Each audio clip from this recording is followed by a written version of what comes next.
Several new West Australian political parties are now racing against the clock to gain registration before the federal election is called.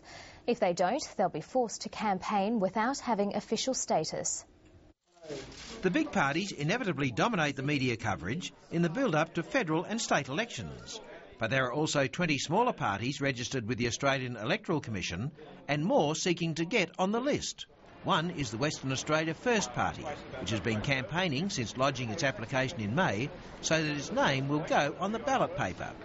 The party says WA contributes $8 billion into federal coffers. We don't want all of that. We need to support the smaller states, but we think we need at least $6 billion of that spent here in Western Australia. Jerry Georgatos, who'll head the Senate ticket for the new First Nations Party, which will field mainly Aboriginal candidates, would like the federal election delayed so that the processing of its application can be completed. We're actually hoping that it's 4 weeks away at the very least. The party's pending full registration. The Electoral Commission says the processing of applications is time-consuming.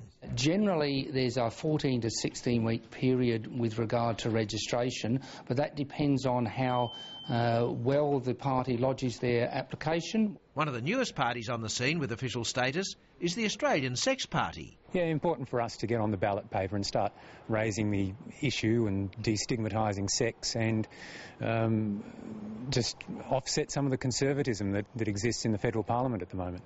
But for the party still seeking official status, as soon as the election writs are issued, the registration process stops.